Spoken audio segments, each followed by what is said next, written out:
Helping Seniors Television, all about improving quality of life for seniors. If you're a senior, know a senior, or plan to be a senior, then this show is for you. It's all about helping you develop your own aging plan so you can age actively and with dignity. Helping Seniors Television from the Helping Seniors Network of information, education, and resources. Welcome to today's edition of Helping Seniors Television. I'm Kerry Fink. So glad to have you with us today. This is the show that's designed to inform, educate, and connect you to resources that are going to make a difference as you create your own aging plan. One of the things that we've always been committed to doing at Helping Seniors, which is a 501c3 nonprofit, we have no reason to exist other than to serve families and seniors and give them the best. We call what we do senior navigation. Give them the best navigation to resolve things that you might want to know that are going to help you on your aging journey. Our founder, Joe Steckler, was a retired Navy captain. He always talked about making an aging plan. And he said, just like those of us who live in Florida understand hurricane plans, means you want to know what you're going to do in case of a challenge. It's not that you're actually hoping to have or even expecting to have the challenge. You just want to be prepared. That's why we talk so much about an aging plan. And today we're going to learn about something called a care plan. And this is actually, I would categorize it as a subset of your aging plan, but let's not take my word for it. Let's visit with our special guest today. Her name is Danica Scuderi-Carluccio. She is with Advocates for the Aging, longtime friends of Helping Seniors. Welcome. How are you? I'm great. How are you? I'm good. I'm so excited. We were talking before the cameras rolling. I have so many questions for you about a care plan because first of all, you guys are case managers, you're guardians, you do so much for so many people, and I guess that you have determined along the way having a case plan is essential, especially because you're not dealing with one or two folks, you're dealing with lots of different cases all at the same time. That's correct. Yeah, we want to make sure we have a strong foundation of our clients, what their wishes are, how they want to live the rest of their life. And that is all wrapped up in a care plan. You know, I remember when I first met Joe, and he would call it, Kerry, everybody's got to make their own individual aging plan. And I kept trying to wrap my head around, like, that sounds like a lot of work. I'm going to have to go buy, like, lined paper rulers and start, like a homework assignment or something. And I finally kind of broke it down to something I think is a little easier for most of us to accept. We call it getting your ducks in a row. And so in that aging plan, we've kind of identified 7 different areas that we like to talk about. And we say these are all, there's probably more things you could think about, but at least to give a framework to develop an aging plan, we say the first thing is your health, right? Because you've got to have health and wellness. The second thing, we start to talk about legal paperwork so that the things that you want to have done are going to be able to occur. The third is to access your finances and understand what you have to work with, how that's going to be used to make sure your aging plan works. The fourth is where you want to live. Like most of us say, I want to live at home. I love my home. So how do I make it safe if I'm going to age? Do I need some help at home? Things like that. The next area we talk about is sometimes it becomes not possible, or sometimes people are ready to just downsize or do something different. So what other living options are out there? We say number 6, the 6th plank in the aging plan is to consider transportation and organization. So how are you going to manage those things as we age? And then number 8 is kind of like completes, it's like a circle, because number 8 is about your Medicare and Medicaid, because if you don't have all those things right, we're right back to number 1, how do we manage our health?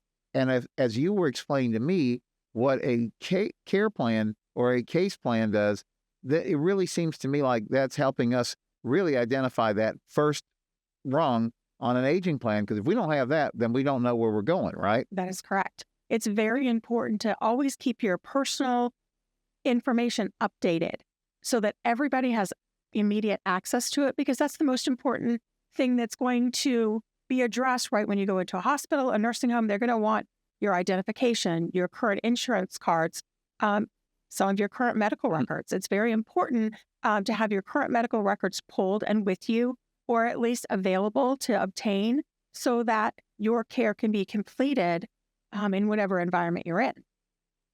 It's also very important to assess your needs. Right now, you may not need any adaptive equipment, but in your home, there may be steps. Are you going to need a ramp later? All right. Are you going to need to move your bedroom from the second floor to the first floor? Is there availability to do that? So a lot of this is in a care plan regarding your health as you age. Are you going to be able to maintain your current lifestyle on a retirement budget and your savings? These are all part of your care plan. Are you going to be able to have a caregiver in the home and remain in your home or in assisted living with a caregiver? What do you need and what do you want as you age, and can you afford it? These are such great points that you're bringing up. For going on to 15 years now, when Helping Seniors began, the first thing Joe did was he established the Senior Information Helpline, and he wanted it to be a resource. Last year was 4,000 plus calls by itself, and they call about everything: housing, legal, medical, transportation. And so a lot of times the calls are coming because somebody's trying to figure out how to maneuver like a crisis or something that has to be done in a short period of time. And we always talk about the luxury of having a time horizon that you could actually, we love it when somebody calls in and says, well, in the next 6 months, I have to do this. That's like music to our ears because we have a lot of options. We can explore everything that might make sense, rule out things that don't make sense. And as you know, when you're kind of pressed in a corner and you're trying to make decisions, first of all, you're probably not emotionally ready to make the best decision. Financially, your options are limited, right? And it's just, it's got to be what it's got to be. So when we get ahead, I think that's what you're trying to tell us a care plan will help us do. It does. It helps you really look at the picture and is it feasible? Is what in your head feasible to really obtain as you get older? So if, for instance, you want to make sure that your health is always monitored and you have always been very aggressive with your care, do you want that to continue as you age? Right. Do you want to have aggressive care plan in regard to always having intervention, diagnostic tests? Do you want to continue making sure your health is priority? Or as you age, do you want to say, wait, I don't want to go to the doctors 5 times a week. I don't want to see this doctor and this doctor. It's really important that you look at what you want and how you want your care to continue. Mm-hmm. There are some clients that are natural-based, very holistic. And when it comes to getting older, they want that to continue. They don't want, you have high blood pressure, so here's a medication. Now you have headaches or arthritis. There's an approach to your health that you must write down, make it known how you want to be cared for, because there may be a time where you're not able to voice that opinion or voice what your choice is. So if you're holistic based, you want your doctors to understand that and know how to treat you as you age.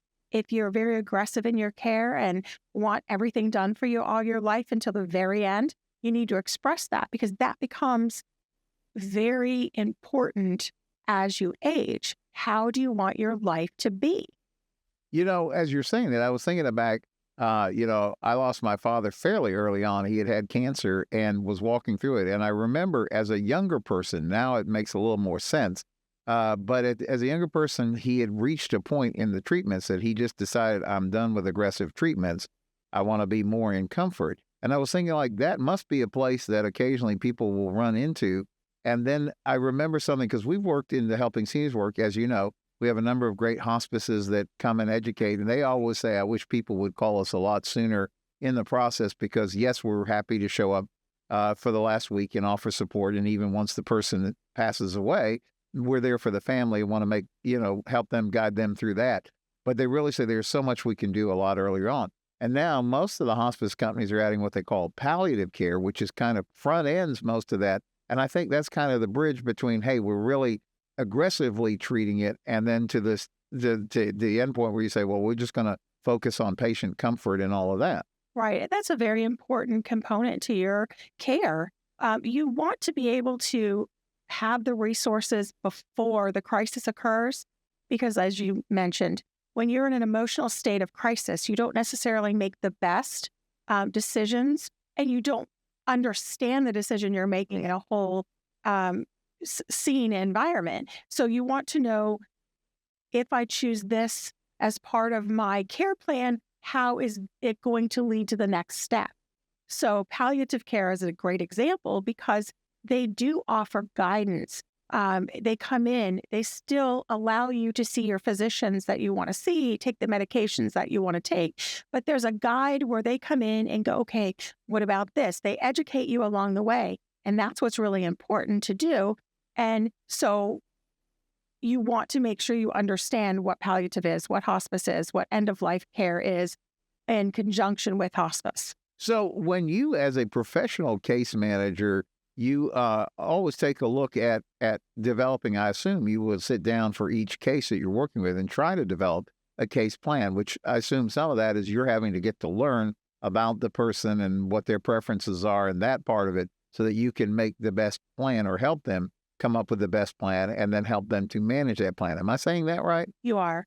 We learn about their religion, their education, their background, how and where they want to age. We really sit down and learn the crux of their being so that we can make the best plan. Okay. The religion, there's some religions that you are treated in a different manner regarding blood products. Yeah. We want to know those things because it's important if there becomes a crisis. Do you want this blood product? Do you not want this blood? Right. It's very important to put as part of your care plan. And ethnic backgrounds, they play into your care plan as well. Do you want your family with you when you are at the end of life? Do you want it to be a solitude situation?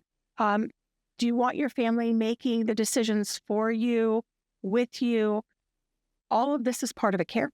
Mm-hmm. So we try to gather as much information as we can. Of course, the importance of what your diagnoses are. What does that look like in 5 years? Is it a progressive diagnosis? Is it managed by medication? All of these are important to understand what the next steps are as you progress and as you age. You know, when you talk about the word care plan, you know, I asked you this question. This was my own ignorance. I said, is this something you do when you're sick? The doctor just gave you a diagnosis and now there's a whole series of things that they want you to go through in terms of either trying to remedy it or make everything as comfortable as they can or however they want to treat it. So I kind of understand if you say, okay, you know, you just got this diagnosis, let's put together a care plan. But you're actually broadening it out. And you're talking about, because I asked you, I said, is this something you do when you're well? And you said, yeah, you can, you should. You should. You should at least have a good foundation and understanding of what you want in your medical care. Then as you age and get new diagnoses, you want to look at those diagnoses or those situations and put them in the care plan to see how they fit with your healthy care plan and what modifications need to be made. Do you have to have adaptive equipment in your home now? Going back to the environment in your home, do things need to change in your home? Can you afford to have those things in your home, such as a modification of a bathroom? Because now you need a wheelchair and the wheelchair can't fit in. These are very important things to think of beforehand, because when you're, again, in crises, you don't necessarily make the right decisions. Right. So as a person who has helped, you know, hundreds, thousands of people with as a professional, you know, you both as a guardian and through your company, you're working with so many individuals and families. How do you suggest that we as individuals sit down and start thinking about making our own plan? What would be the steps that we should go to planning to make a plan? I think it's very important, like I said, to gather all of your most pertinent information. Always keep it up to date, almost like a file in your phone. Okay. Keep a copy of your insurance cards, your driver's license, your policies, long-term care policies, anything that will assist yourself in making decisions and your family that you've designated. Keep it up to date. Get your medical record. Understand your diagnoses. Understand complications. Make sure your allergies are on file. Are you a do not resuscitate? Do you have it on your refrigerator? These are the things you want to always keep up on so that when in crisis, it's addressed appropriately. You know, as you're talking about this, I'm thinking like, yeah, I like when you said file, because I remember times we would take our moms into the emergency room because something was going on or whatever. And the first question, they would start to want to like, okay, what are the prescriptions? They would want to know all this information, the insurance card, all these different things. And we had, just out of almost necessity, not knew better, we kind of figured out, well, this is what they're going to ask us, so we need to have this ready when we get up there. You're talking about taking that to another level, because it really seems like the more information, because I remember thinking that, I said, I am glad that we at least have this much, because we're, if the patient can't speak for themselves, at least somebody can say, well, this is what we know, and this is what might help you figure out how we make the best out of this. All of that in your file is your voice when you cannot. Yeah. So, and unfortunately, even funeral arrangements, families don't always talk about that. It's a hard subject. That can and should be part of your care plan. And so when you have a file and it has everything from, I'm a healthy individual, but these are my current diagnoses, they're stable, but if they go awry, this is how I want my treatment plan to be. This is how I want it to look. Right. And part of your care plan can be the steps of going from home to independent living, assisted living, or companions with you, caregivers with you.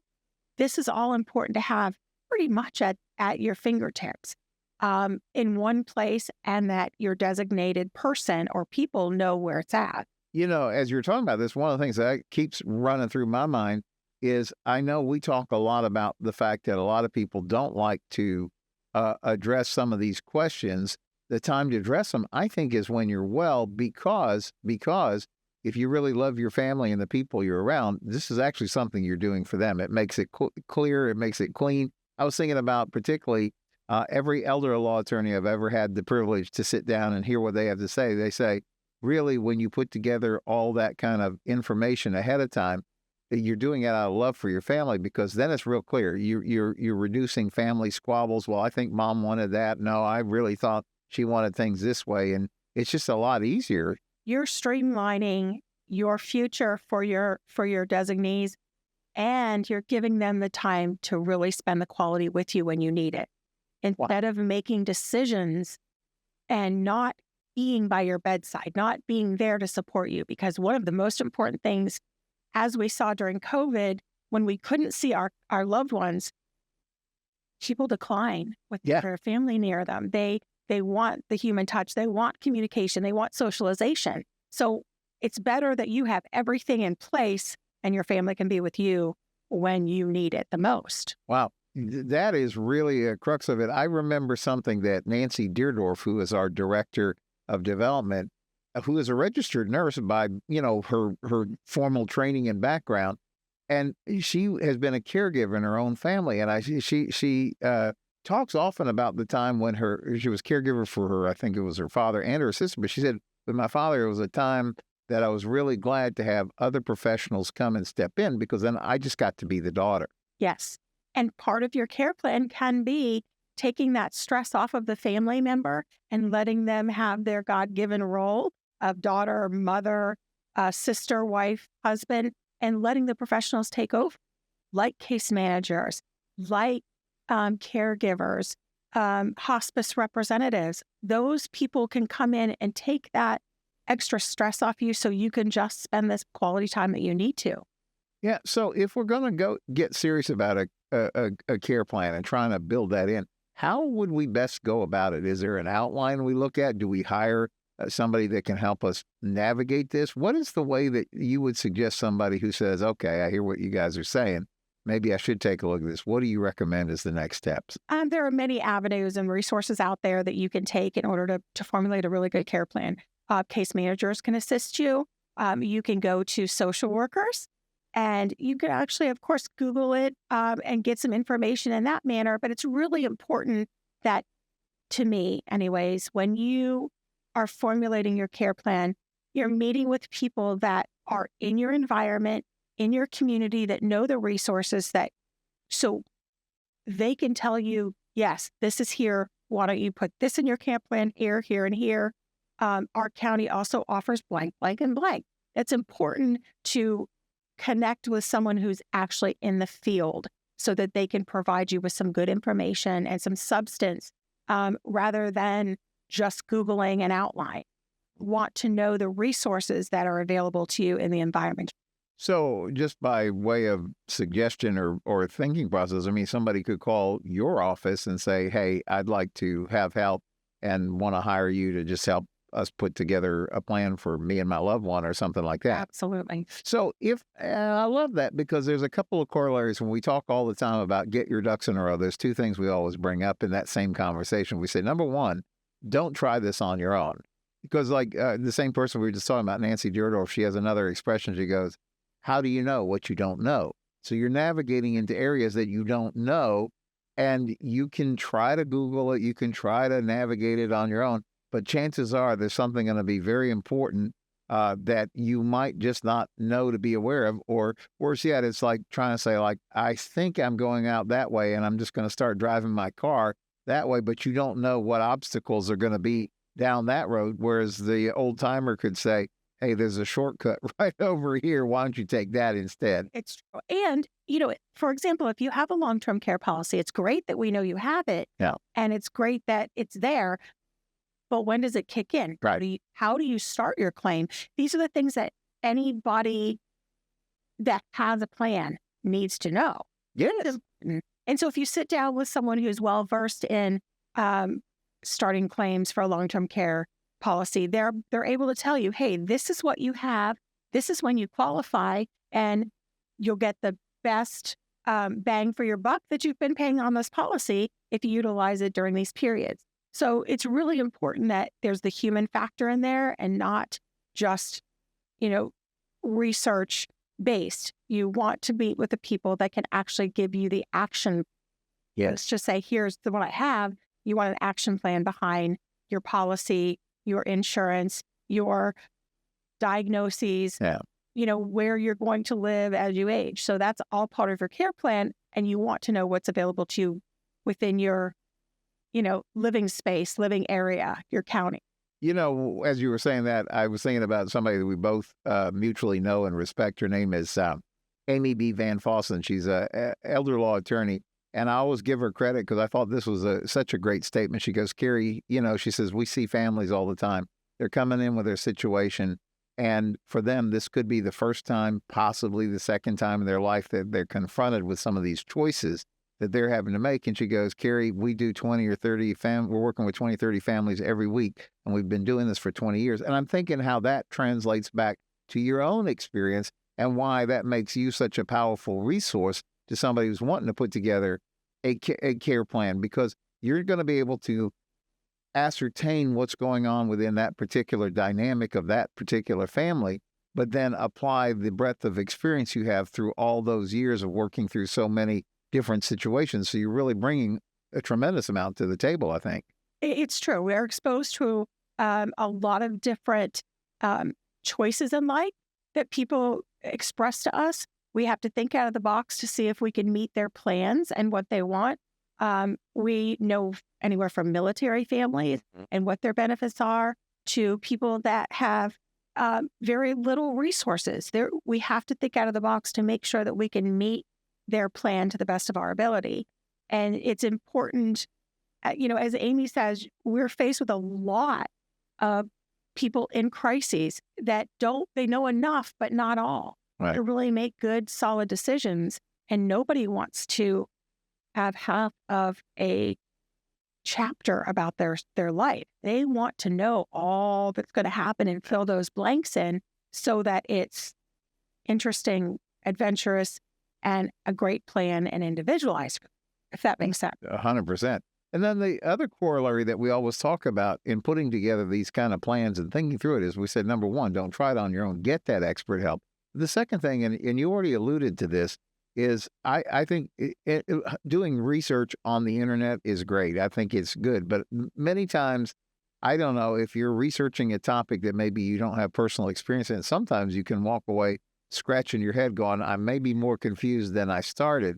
And in particular, there's two things that we always tell people. So be careful, because there's that dynamic. But then the other dynamic is you may not be finding tools that are useful for you locally. Like in particular, I talk about, like, if you'll ever do a law search, like I got a question about this, you're going to see attorneys pop up from the state of Washington, and the law could be totally different there than it is here in Florida. And I was thinking the same thing, the benefit of calling you to say, help me with my care plan is I'm talking to somebody who knows every resource that's in this county, and so can, again, take my experience, put it together with your experience, everything you know, but you also have the ability to connect to the resources that I actually am going to need here where I live. Right. And state by states do differ, not only in documentation for advanced directives and estate planning, but for hospitals. There are, Brevard County in Florida may accept something verbally where you may read on the internet, you must have a piece of paper for it, or vice versa.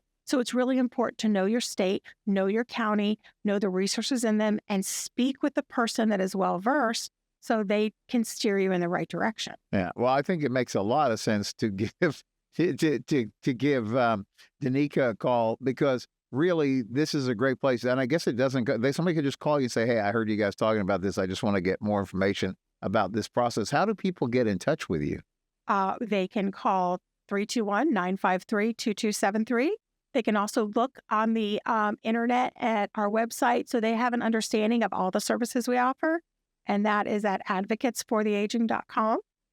And we'd be happy to talk to them. I think it's very important to provide somebody a direction. Even if they don't want to necessarily hire us, I'm always willing, and so is my team, to give the resources needed.